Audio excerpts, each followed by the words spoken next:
Here in about 43 minutes that the veterinarian is going to be open, so I'm going to take my sick animal over to the vet. I gave him the shot of Macrocin 60 hours ago, about 2.5 days ago, and I gave him a shot of Banamine last night, and he's still looking kind of rough. So I'm gonna go ahead and take him to the vet. I'm gonna get the vet to take a look at him. And the grass in the front, it'll be ready to go here in about a week. So I'll have these animals back out on grass. Well, these animals are currently out on grass. They are just eating the grass in the back, and I don't know if it's from the water in the grass. I don't really think it's acidosis. Well, I mean, but it might actually be acidosis. So I got a few animals with very loose stool, and they're also snotting up. If they snot up pretty severely, that's also a sign of acidosis. And so I think the grass in the back. Oh, you know what I need to do? My tractor's going to be back from the shop later today. And when my tractor gets back, I'll put out a couple of bales of hay for the animals to eat on. And once they get the hay, once they get the roughage material in them, it should clear up that diarrhea. And so I'm good to go. Later today, it's supposed to start raining. And I was running the numbers on my business. Yesterday, one of the things that I was doing was running my numbers. And so right now, okay, so the tax year officially, or the tax year essentially ends on April 15th. And so April 15th is essentially when the tax year ends and when the new tax year begins. And so yesterday, I am officially 1 month into the year. So as of yesterday, I am 1 month into the year, and it's only been, and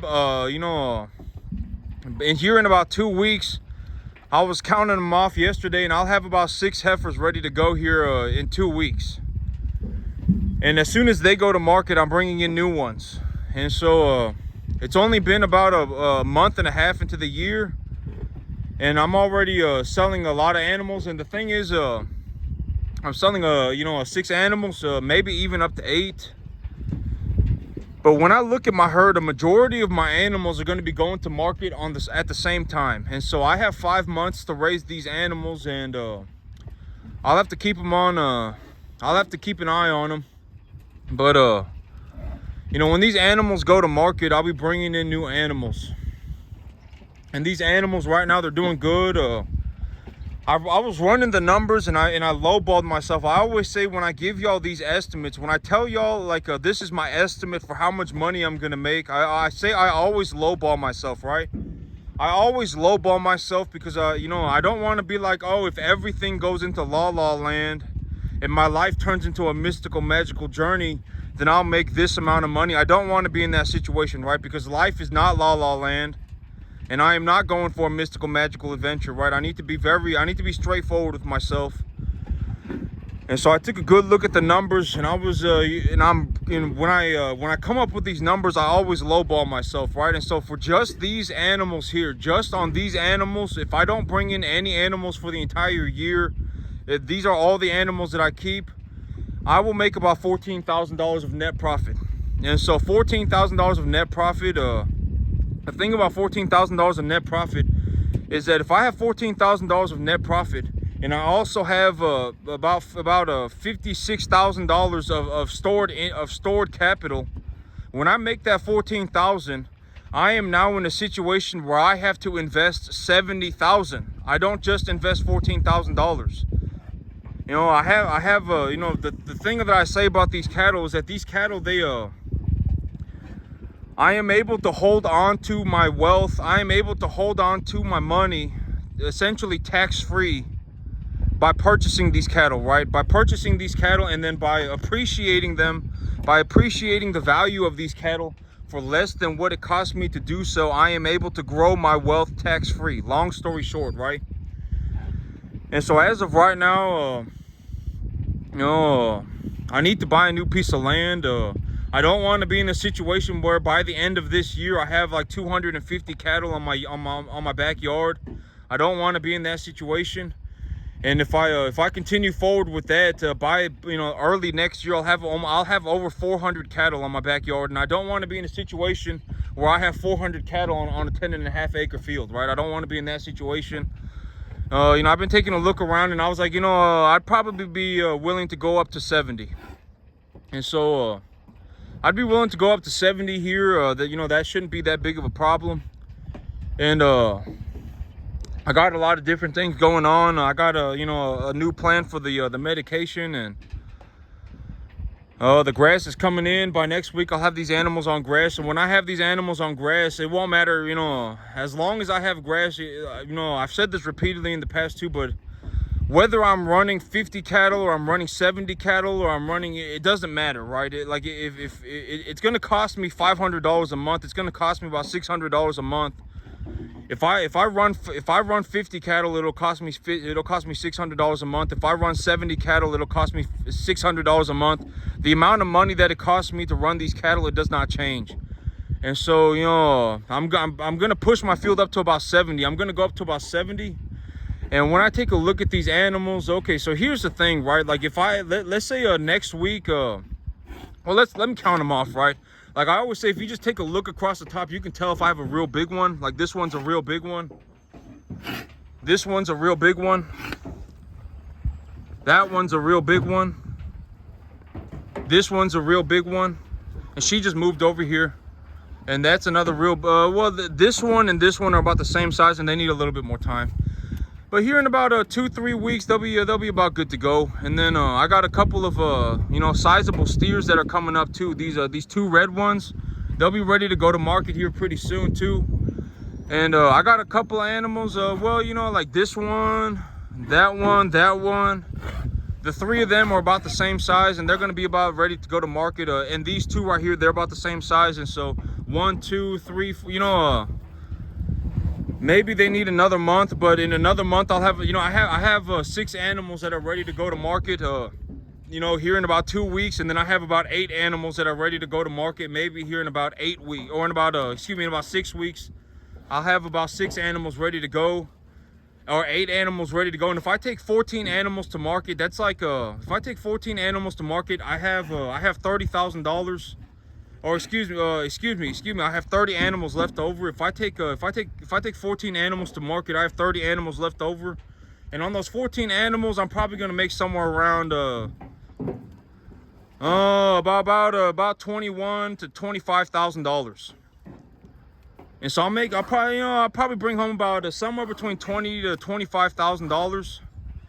And if I bring home $25,000 and I owe $56,000, you know, I've sold you know, a third of my animals, and I've cleared up half of my debt, right? And so I've sold a third of my animals and cleared up half of my debt. You know, that ultimately I'm gonna be left with about 15. I would say about 15 grand, about 14 grand. I was running the numbers. It's gonna be about $14,000, and I'm only 2 months into the year. You know, you see what I'm saying? I'm only 2 months into the year, and, you know, I've cleared up half of my debt, and I still have 30 animals, and I'm going to have to reinvest what I earn. And, you know, my credit lines aren't expiring until the beginning of next year. I mean, you know, I would say that 60,000 is about accurate, about what I'm going to make for the year. I may make a little bit more.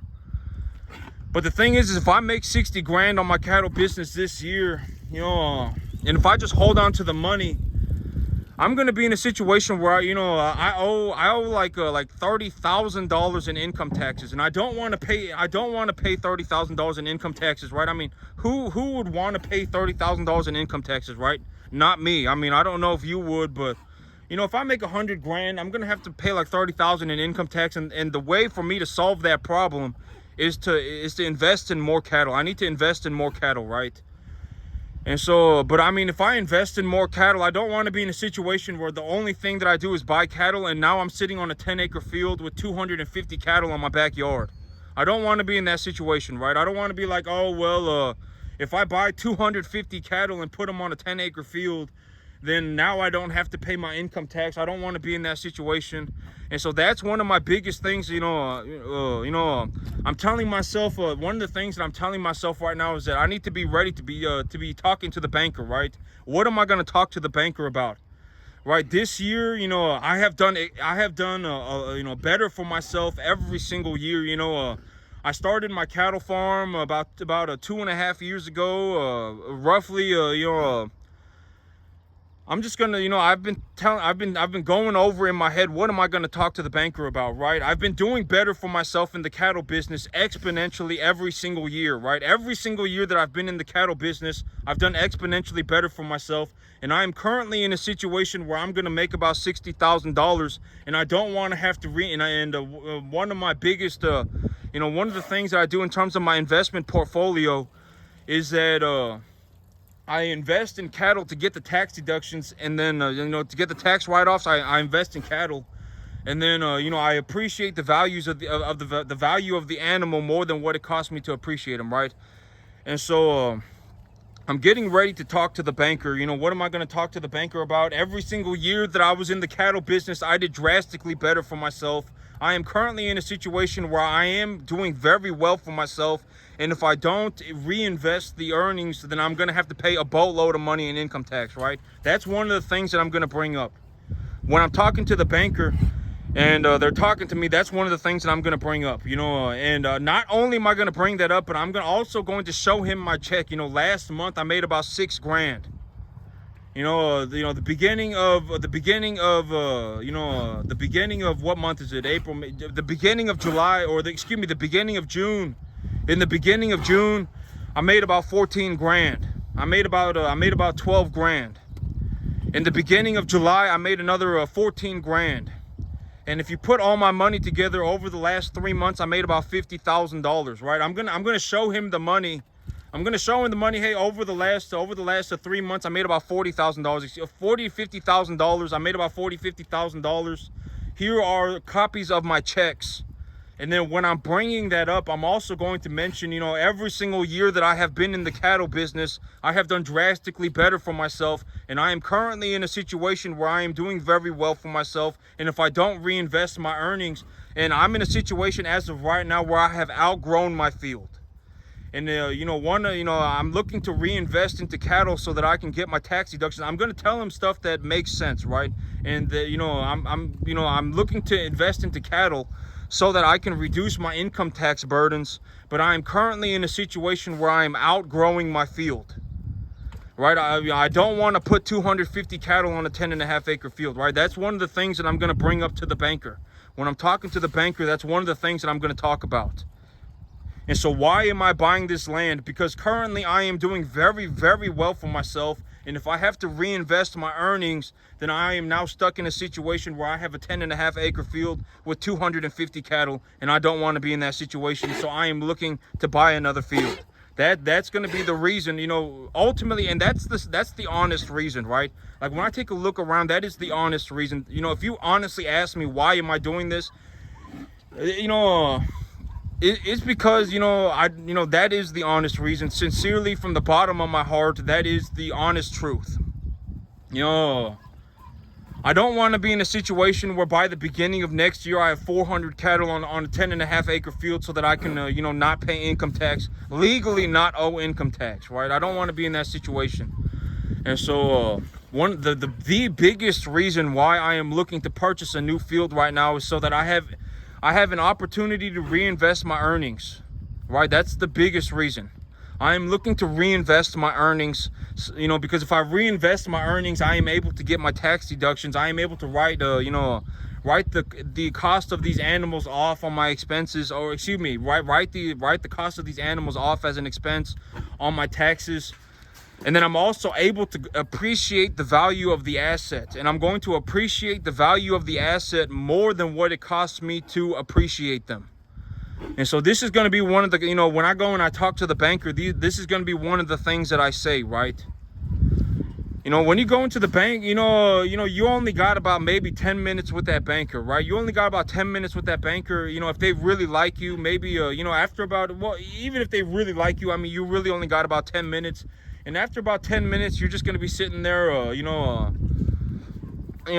just whatever, right? And they're going to probably be trying to, sell you on a different loan or whatever. And so, it really only takes 10 minutes. You go in there, you drop the check on them, right? You say, hey, I made $40,000.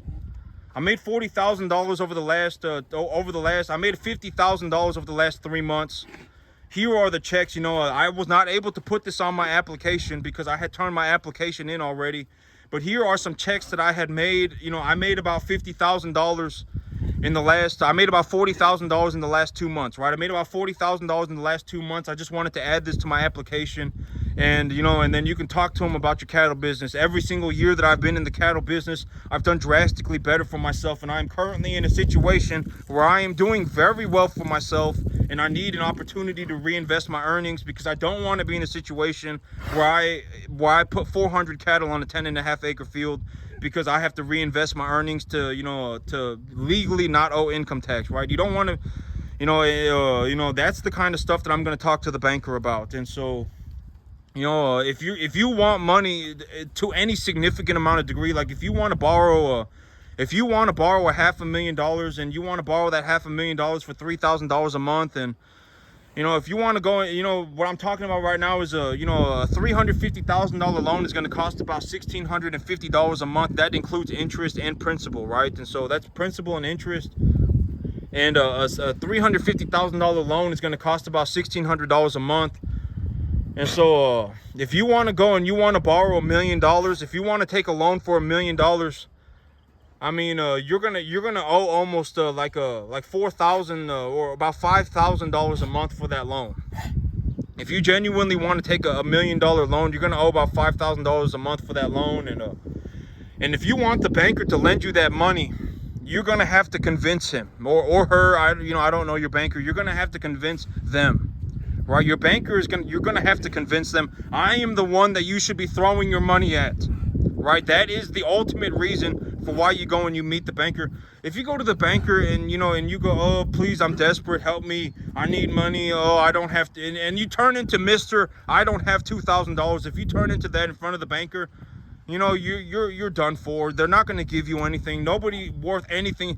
Like, you know, here's a good point, right? Like if you went up to, let's say, Warren Buffett, right, or whoever, or choose any rich person, Jeff Bezos, Elon Musk, I mean, any rich person, even throughout the course of history, if you went up to them and you begged, do you think that they're going to give you money? They're not going to give you nothing.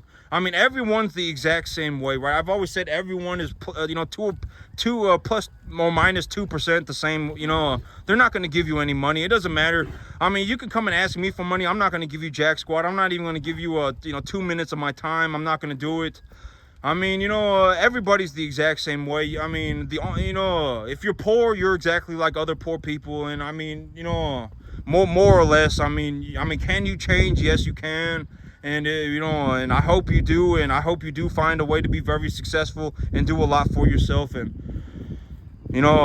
but I mean, but everyone's the same way, plus or minus 2%. If you went and you asked Warren Buffett for money, he's not going to give you money. If you went and asked Elon Musk for money, he's not going to give you money. If you went and asked the banker for money, they're not going to give you money. They don't care. I mean, you could drop dead tomorrow. They don't care. I mean, it just is what it is. Well, that's it for me today, YouTube. Y'all have a good one.